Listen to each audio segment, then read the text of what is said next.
Hi all, welcome to nursing lectures. നമ്മൾ ഇന്ന് പഠിക്കാൻ പോകുന്ന ടോപ്പിക് എന്ന് പറയുന്നത് low birth weight babies LBW. അപ്പോൾ നമ്മൾ NICU പോസ്റ്റിങ്ങിൻ്റെ ടൈമിൽ നമ്മൾ ഏറ്റവും കൂടുതൽ കണ്ടുവരുന്ന ഒരു കേസസ് ആയിരിക്കും LBW ബേബീസ്. ഇത് പീഡിയാട്രിക്സിലും അതുപോലെ തന്നെ കമ്മ്യൂണിറ്റി ഹെൽത്ത് നഴ്സിങ്ങിലും അതുപോലെ OB-ജിലൊക്കെ നമ്മൾ ഈ ബേബീസിനെ കൂടുതലായിട്ട് നമ്മൾ കാണാറുണ്ട് നമ്മൾ പോസ്റ്റിങ്ങിന് പോകുന്ന സമയത്ത്. ഇപ്പോൾ ഒരു NIC പോസ്റ്റിംഗ് ആണ്, അവിടെ ഒരു 8 ബേബീസ് ഉണ്ട്, അതിനകത്തൊരു 5 പേർക്കെങ്കിലും അവിടെ അഡ്മിറ്റ് ആക്കാനുള്ള കാരണം എന്ന് പറയുന്നത് LBW ബേബീസ് ആയതുകൊണ്ടായിരിക്കും.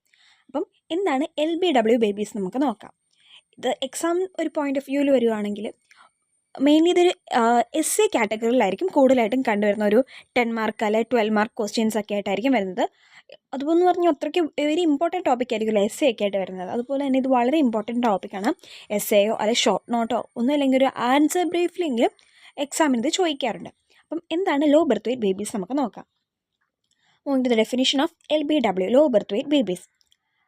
ഈ ഡെഫിനേഷൻ ഇപ്പോൾ എഴുതുമ്പം ടെക്സ്റ്റിലെയോ അല്ലെ എവിടെയെന്നെങ്കിലും റെഫർ ചെയ്തൊരു ഡെഫിനേഷൻ എഴുതാൻ വേണ്ടി നമ്മൾ നോക്കാൻ വേണ്ടി. അപ്പം എന്താണ് ലോ ബർത്ത് വെയ്റ്റ് ബേബീസ് എന്ന് പറയാം. Neonate with a birth weight less than 2500 gram regardless of gestational age. എന്താണ് ലോ ബർത്ത് വെയ്റ്റ് ബേബീസ്? ഒരു നിയോണേറ്റിൻ്റെ ബർത്ത് വെയ്റ്റ് 2500 ഗ്രാമിൽ കുറവാണെങ്കിൽ എങ്ങനെ ഗസ്റ്റേഷണൽ ഏജ് നമ്മളിവിടെ കാൽക്കുലേറ്റ് ചെയ്യുന്നില്ല. 38 വീക്ക് ആയിക്കോട്ടെ 36 വീക്ക് ആയാലും കുഴപ്പമില്ല. അവരുടെ ബർത്ത് വെയ്റ്റ് എന്ന് പറയുന്നത് 2500 ഗ്രാമിൽ കുറവാണ്. അവരെന്താണ് വിളിക്കുന്നത്? ലോ ബർത്ത് വെയ്റ്റ് ബേബീസ് എന്നാണ് വിളിക്കുന്നത്. ഈ LBW ബേബി നമ്മൾ രണ്ട് കാറ്റഗറി ഉണ്ട്. പ്രീ ടൈം ബേബീസും അതുപോലെ small for dates. Preterm babies എന്ന് പറഞ്ഞാൽ എന്താണ്? A baby born before 37 completed weeks of gestation. ഒരു ബേബി 37 കംപ്ലീറ്റഡ് വീക്സിന് മുമ്പ് ജനിക്കുകയാണെങ്കിൽ അതിനാണ് പ്രീ ടൈം ബേബി എന്ന് പറയുന്നത്. നമ്മൾ ഗസ്റ്റേഷണൽ ഏജ് എങ്ങനെയാണ് കാൽക്കുലേറ്റ് ചെയ്യുന്നത് നമുക്ക് എല്ലാവർക്കും അറിയാം. ഫസ്റ്റ് മെൻസ്ട്രൽ പീരീഡിൻ്റെ ലാസ്റ്റ് മെൻസ്ട്രൽ പീരീഡിൻ്റെ ഫസ്റ്റ് ഡേ വെച്ചായിരിക്കും നമ്മൾ ജസ്റ്റേഷണൽ ഏജ് കാൽക്കുലേറ്റ് ചെയ്യുന്നത്. അത് കാൽക്കുലേറ്റ് ചെയ്യുന്നത് എങ്ങനെയാണെന്ന് അറിയാൻ മേലാത്തവർക്കായി നമ്മൾ നെക്സ്റ്റ് വീഡിയോ ചെയ്യുന്നതായിരിക്കും. ഇനി what are the causes of pre maturity?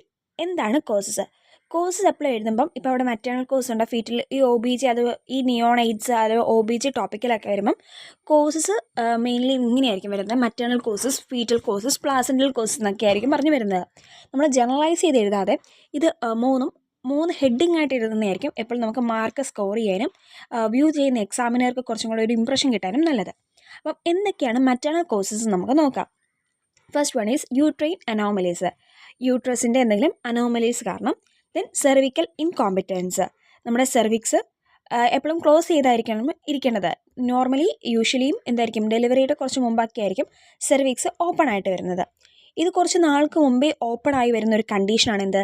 Cervical incompetence എന്ന്. ഓപ്പൺ ആകുമ്പോൾ എന്തായിരിക്കും ആ ഡെലിവറി ഡേറ്റ് അല്ലെങ്കിൽ ഡെലിവറി വീക്കിന് മുമ്പ് തന്നെ എന്തായിരിക്കും പ്രഗ്നൻസി നടക്കും. കാരണം എന്താണ്? സെർവിക്സ് ഓപ്പൺ ആയിരിക്കും. സെർവിക്കൽ ഇൻകോമ്പിറ്റൻസ് എന്നൊക്കെ പറയുന്ന ഒരു കണ്ടീഷനാണ്. അത് നമ്മുടെ OB-ജിൽ നമുക്ക് എന്തായിരിക്കും പഠിക്കാനുള്ള ഒരു കണ്ടീഷനാണ്. Then infections. മദറിന് എന്തെങ്കിലും ഇൻഫെക്ഷൻസ് മൂലം സിഫിലിസ്, ടോക്സ് ഓഫ് പ്ലാസ്മോസിസ്. ദെൻ മദറിന് എന്തെങ്കിലും ഫീവറോ ഡയേറിയോ ഒക്കെ ഉണ്ടെങ്കിൽ, അതുപോലെ എന്തെങ്കിലും പ്രഗ്നൻസി റിലേറ്റഡ് കോംപ്ലിക്കേഷൻസ് ആയിട്ടുള്ള പ്രീ എക്ലാംസിയ എന്ന് പറയുന്നത് പ്രഗ്നൻസി ആയിട്ട് വരുന്നൊരു കോംപ്ലിക്കേഷനാണ്, അല്ലെങ്കിൽ ഒരു കണ്ടീഷനാണ് വരുന്നത്. എന്ന് പറഞ്ഞാൽ ഹൈ ബ്ലഡ് പ്രഷർ ആയിരിക്കും പ്രഗ്നൻസി ടൈമിൽ വരുന്നത്. Then APH antepartum haemorrhage, premature rupture of membrane and polyhydramnios. Premature rupture of membrane എന്ന് പറയുന്നത് യൂഷ്വലി മെംബ്രെയിൻ റപ്ചർ ചെയ്യുന്നതിന് മുമ്പേ എന്തായിരിക്കും ഈ മെംബ്രെയിൻ റപ്ചർ ചെയ്യുന്ന കണ്ടീഷനാണ് PRO എന്ന് പറയുന്നത്. ദെൻ എന്തെങ്കിലും ക്രോണിക് ഡിസീസ്, ഹൈപ്പർ ടെൻഷനോ ഡയബറ്റീസോ അനീമിയോ ഒക്കെ ഉണ്ടെങ്കിൽ അതിനാണ് നമ്മൾ പ്രഗ്നൻസി പീരീഡ് നമ്മൾ ഹീമോഗ്ലോബിൻ്റെ അളവൊക്കെ നോക്കുന്നത്. ദെൻ ജെനൈറ്റൽ ആയിട്ടുള്ള എന്തെങ്കിലും ഇൻഫെക്ഷൻസ് ഉണ്ടായാൽ, മദറിന് എന്തെങ്കിലും പ്രീവിയസ് ആയിട്ടുള്ള അബോർഷൻസോ പ്രീ ടൈം ഡെലിവറീസ് ഒക്കെ ഉണ്ടെങ്കിൽ ഈ പ്രീമെച്യൂരിറ്റി വരാനുള്ള ചാൻസസ് കൂടുതലാണ്. ദെൻ ഫീറ്റൽ അല്ലെ placental idiopathic causes. Foetal causes എന്ന് പറഞ്ഞാൽ നേരത്തെ മദറിന് എന്തെങ്കിലും മൾട്ടിപ്പിൾ പ്രഗ്നൻസീസ് ഉണ്ടെങ്കിൽ, അതുപോലെ തന്നെ മാൽഫോർമേഷൻസ്, ഇൻട്രായൂട്രൈൻ ഡെത്ത് ഒക്കെ ഉണ്ടെങ്കിൽ. ദെൻ മൾട്ടിപ്പിൾ പ്രഗ്നൻസി എന്ന് പറയുന്നത് ട്വിൻസോ അല്ലെ ട്രിപ്ലെറ്റ്സ് ഒക്കെ വരുമ്പോഴും ഈ പ്രീമെച്യൂരിറ്റി കാണാൻ പറ്റും. ദെൻ പ്ലാസൻ്റൽ കോസസ് ആയിട്ടുള്ള placenta previa, abruptio placenta, then placenta infection. ഈ പ്ലാസൻ്റ പ്രീമിയ എന്ന് പറയുന്നത് ലോവർ പാർട്ട് ഓഫ് ദ യൂട്രസിൽ പ്ലാസൻ്റ ഇംപ്ലാന്റ് ചെയ്യുന്ന ഒരു കണ്ടീഷനാണ് പ്ലാസൻ്റ പ്രീമിയ എന്ന് പറയുന്നത്. ദെൻ ഇഡിയോപ്പതിക്ക് നേരത്തെ നമ്മുടെ സെർവിക്കൽ എഫേസ്മെൻറ്റ് നടക്കുക, അതുപോലെ തന്നെ നേരത്തെ തന്നെ ഹെഡ് എൻഗേജ്മെൻറ്റ് നടക്കുന്നത് മൂലം എന്തായിരിക്കും പ്രീമെച്യൂരിറ്റി വരാനുള്ള കോസസ് കൂടുതലായിരിക്കും, സിവിയർ ആയിരിക്കും. ദെൻ എന്തൊക്കെയാണ് ക്ലിനിക്കൽ മാനിഫെസ്റ്റേഷൻസ്? നമ്മൾ ഡെഫിനിഷനിൽ തന്നെ പറഞ്ഞു, വെയ്റ്റ് ലെസ് ദാൻ 2500 ഗ്രാം. അതുപോലെ തന്നെ ബേബിയുടെ ലെങ്ത് മെഷർ ചെയ്യുകയാണെങ്കിൽ അവർ 44 സെൻറ്റിമീറ്ററിനേക്കാളും കുറവായിരിക്കും.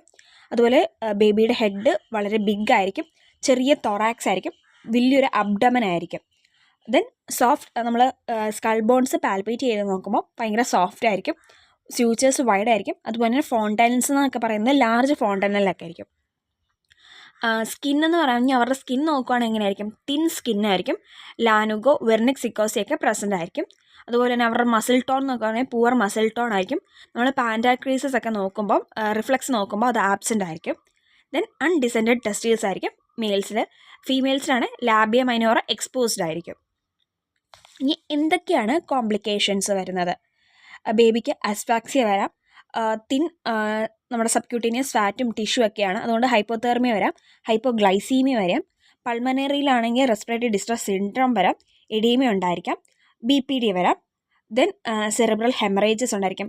കുട്ടിയുടെ ഹെഡ് ഫെയിലിയർ, കാരണം കംപ്ലീറ്റഡ് വീക്സ് ആവാതെയാണ്, ജസ്റ്റേഷണൽ ഏജ് കംപ്ലീറ്റ് ആകാതെയാണ് ബേബി ഡെലിവർ ആവുന്നത്. അതുകൊണ്ട് തന്നെ ഹേർട്ട് ഫെയിലിയർ, ഹേർട്ടൊക്കെ പൂർണ്ണമായിട്ടും ഫുള്ളി ഡെവലപ്ഡ് ആവുന്നതിന് മുമ്പ് ഡെലിവറി നടക്കുകയാണ്. അപ്പോൾ ഹെഡ് ഫെയിലിയർ വരാം, ഇൻഫെക്ഷൻസ്, ജോണ്ടിസ്, അനീമിയ, ഡീഹൈഡ്രേഷൻ.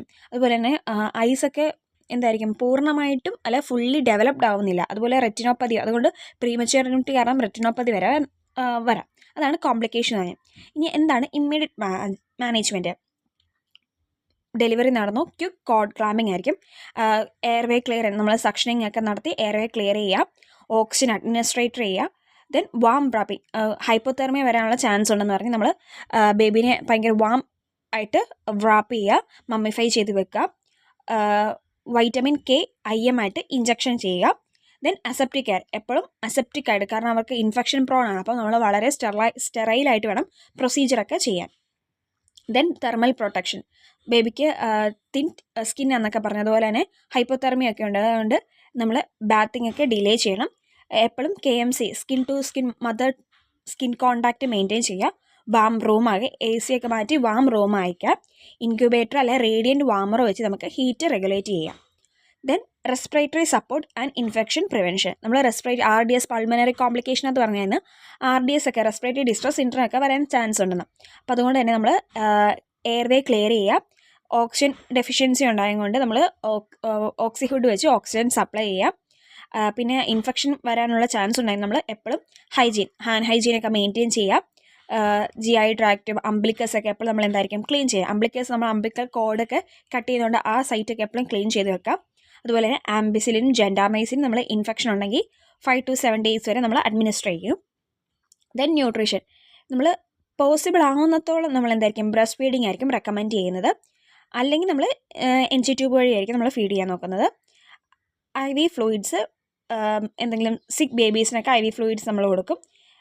നമ്മൾ അല്ലെങ്കിൽ ഡയറക്റ്റ് ബ്രസ്റ്റ് ഫീഡിങ് സാധിച്ചില്ലെങ്കിൽ നമ്മൾ എക്സ്പ്രസ്ഡ് ബ്രസ്റ്റ് മിൽക്ക്, എങ്ങനെ ഗ്യാവേജ് വഴിയോ അല്ലെങ്കിൽ സ്പൂൺ വഴിയോ ബേബിക്ക് ഫീഡ് ചെയ്യാൻ നമ്മളെപ്പോഴും ബ്രസ്റ്റ് ഫീഡിങ് തന്നെയാണ് പറയുന്നത്, ഡോമിനേറ്റ് ആയിട്ട് പറയുന്നത് കൊടുക്കാൻ. Then monitoring and nursing care, ബേബിയുടെ വെയിറ്റ് എപ്പോഴും മോണിറ്റർ നോക്കിക്കൊണ്ട് ചെയ്യുക. വൈറ്റൽ സൈൻസ്, ലാബ് റിപ്പോർട്ട്സ് ഒക്കെ.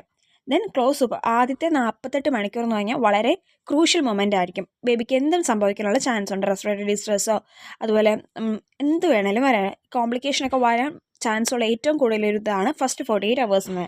ദെൻ മദറിനെ എഡ്യൂക്കേറ്റ് ചെയ്യുക, എങ്ങനെയാണ് മമ്മിഫൈ ചെയ്യേണ്ടത്, എങ്ങനെയാണ് ബ്രസ്റ്റ് ഫീഡിംഗ് ഒക്കെ കൊടുക്കേണ്ടതെന്നൊക്കെ. Then favourable signs and discharge, എന്തൊക്കെയാണ് ഫേവറബിൾ സൈൻസ്, എന്തൊക്കെ കാരണങ്ങൾ കൊണ്ടാണ് നമുക്ക് ഡിസ്ചാർജ് ചെയ്യാൻ പറ്റും? പിങ്ക് സ്കിൻ, റെഗുലർ ബ്രീത്തിങ്, ബേബിയുടെ സ്കിന്ന് പിങ്ക് സ്കിന്നായെങ്കിൽ ബ്രീത്തിങ് ഒക്കെ നോർമലായി, ബേബി നല്ല ആക്റ്റീവ് മൂവ്മെൻ്റ് ഒക്കെ ഉണ്ട്, വെയിറ്റ് ഗെയിൻ ഉണ്ട്, നമ്മൾ ബ്രസ്റ്റ് ഫീഡിംഗ് ഒക്കെ നന്നായിട്ട് സക്ക് ചെയ്യുന്നുണ്ട്, വെയിറ്റ് വെക്കുന്നുണ്ട്. അതുകൊണ്ട് തന്നെ ഇതൊക്കെയാണ് നമ്മൾ ഡിസ്ചാർജ് ക്രൈറ്റീരിയ എന്ന് പറയുന്നത്. ഇനി നമുക്ക് എന്തൊക്കെ, ഒരു നേഴ്സ് എന്ന് പറയുന്നത് നമുക്ക് കൂടുതൽ ഹെൽത്ത് എഡ്യൂക്കേഷൻ നമുക്ക് കൊടുക്കാൻ പറ്റും. അപ്പോൾ ഡിസ്ചാർജ് അഡ്വൈസ് ആയിട്ട് നമുക്ക് ഫീഡിങ് ടെക്നിക്ക്, പലതരത്തിലുള്ള ഫീഡിങ് ടെക്നിക്കുണ്ട്. എങ്ങനെയൊക്കെയാണ് അത് ചെയ്യുന്നത്, ക്രാഡിൽ പൊസിഷനിങ്, അങ്ങനെയൊക്കെ നമ്മൾ പറഞ്ഞു കൊടുക്കുക. ഏത് തരത്തിലുള്ള പൊസിഷൻ, എങ്ങനെ വേണം ബ്രസ്റ്റ് ഫീഡ് ചെയ്യാൻ, ബ്രസ്റ്റ് ഫീഡിങ്ങിന് മുമ്പ് എന്തൊക്കെ കാര്യങ്ങൾ ശ്രദ്ധിക്കണം, അതൊക്കെ പറഞ്ഞു കൊടുക്കാം. പിന്നെ എപ്പോഴും ബേബീനെ വാം ചെയ്ത് വെക്കാൻ വേണ്ടി മദറിനോട് പറയുക. ബേബി യൂറിൻ പാസ് ചെയ്തിട്ടുണ്ട്, പെട്ടെന്ന് തന്നെ ആ ഡ്രസ്സ് മാറ്റുക, അങ്ങനെയൊക്കെ നമ്മൾ അഡ്വൈസ് കൊടുക്കാം. ദെൻ ഇൻഫെക്ഷൻ വരാനുള്ള വിസിറ്റേഴ്സിനെ കുറച്ച് ലിമിറ്റ് ചെയ്യുക, കുറച്ച് ദിവസത്തേക്ക് ബേബി ഹോസ്പിറ്റലിൽ നിന്ന് മാറി ഡിസ്ചാർജ് ചെയ്ത് വീട്ടിൽ വരുമ്പോഴേക്കും അന്ന് തന്നെ കുറേ വിസിറ്റേഴ്സ് ഒന്ന് കാണാൻ കുറച്ച് ലിമിറ്റ് ഇൻസ്ട്രക്ഷൻസ് ഒക്കെ പറഞ്ഞു കൊടുക്കാം. ബ്രസ്റ്റ് ഫീഡിങ്ങും ബേബീനെ ടച്ച് ചെയ്യുന്നതിന് മുമ്പ് ഹാൻഡ് ഹൈജീനെ പറ്റിയൊക്കെ മദേഴ്സിനും ഫാമിലി മെമ്പേഴ്സിനും എഡ്യൂക്കേറ്റ് ചെയ്ത് കൊടുക്കാം. പിന്നെ ഇനി എന്നാണ് ഫോളോ അപ്പ് വിസിറ്റിനെ പറ്റി എന്നുള്ളത്, ചിലപ്പോൾ 1 വീക്ക് കഴിഞ്ഞ് ഒന്നും കൂടെ നമ്മൾ ഡോക്ടറിനെ കാണാൻ വരാൻ പറയാനൊക്കെ ചെയ്യത്തില്ലേ, അപ്പം അതെങ്ങനെയാണ് അവരുടെ വിസിറ്റിനെ പറ്റി അവർക്ക് പറഞ്ഞു കൊടുക്കാം. ഇതാണ് ഡിസ്ചാർജ് ക്രൈറ്റീരിയ എന്ന് പറയുന്നത്.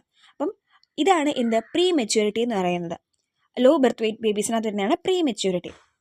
അപ്പം ഇത്രയും കാര്യങ്ങളാണ് ഒരു എസ് എ അല്ലെങ്കിൽ ഒരു ക്വസ്റ്റ്യൻ ആയിട്ട് വരെ നമ്മൾ എഴുതേണ്ടത്, ലോ ബർത്ത് വെയ്റ്റ് ബേബീസ് എന്ന് പറയുമ്പം എഴുതേണ്ടത്. അപ്പം ഈ വീഡിയോ നിങ്ങൾക്ക് യൂസ്ഫുൾ ആയി തോന്നി, എന്തെങ്കിലുമൊക്കെ മനസ്സിലായി, ഇനി എന്തെങ്കിലും സജഷൻസ് നിങ്ങൾക്ക് പറയാനുള്ളത് നിങ്ങൾക്ക് കമൻറ്റ് ബോക്സിൽ പറയാം. അടുത്ത ഏത് ടോപ്പിക്കാണ് നിങ്ങൾക്ക് വേണ്ടതെന്ന് പറഞ്ഞാൽ അത് ഞാൻ ചെയ്യാനാണ്. Okay, thank